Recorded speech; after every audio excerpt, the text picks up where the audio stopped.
গোপালগঞ্জ জেলার কোটালীপাড়ায় অপহরণের মাত্র ২৪ ঘন্টার মধ্যেই অপহরণকারীকে গ্রেপ্তার এবং অপহৃত শিশু আয়ানকে অক্ষত অবস্থায় উদ্ধার করেছে পুলিশ।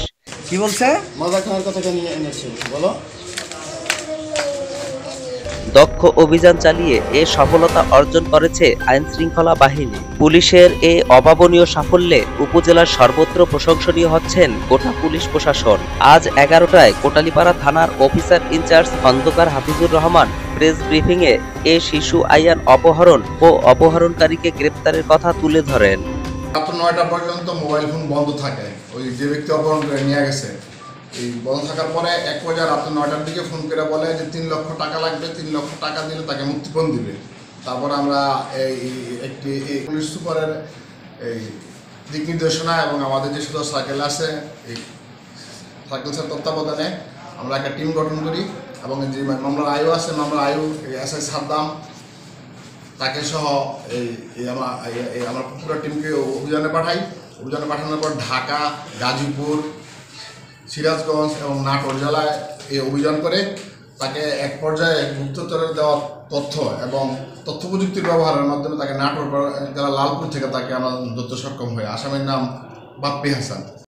সূত্রে জানা যায়, গত ১১ সেপ্টেম্বর কোটালীপাড়া উপজেলার পূর্ণবতী গ্রামের বাড়ি থেকে শিশু আয়ানকে অপহরণ করে নিয়ে যায় আমিরুল ইসলাম বাপ্পি হোসেন। হুট করে ঘরে চা খাইতে নিয়ে তাকে বাবু আসো, আমরা মামা আসো চা খাইছি, তাই বলে ওর নিয়ে যে দোকানে বেরোয়েছে ওর খাবারটা কিনে দিয়ে আবার বাড়ি নিয়ে গেছে। তারপরে কোন ফাঁকে যে ওরা নিয়ে চলে আসছে আমরা আর দেখিনি।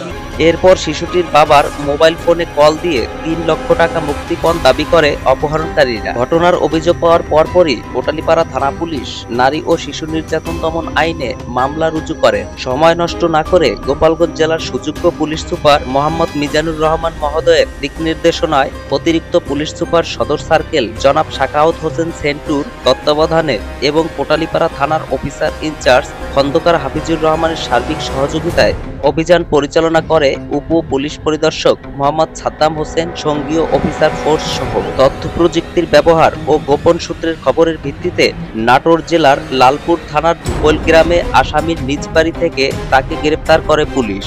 এ সময় অপহৃত শিশু আয়ানকেও নিরাপদে উদ্ধার করা হয়। মাত্র একদিনের মধ্যে এমন দ্রুত অভিযান ও সফল উদ্ধার প্রমাণ করে গোপালগঞ্জ জেলা পুলিশের পেশাদারিত্ব এবং দক্ষতা অনেক অভাবনীয়।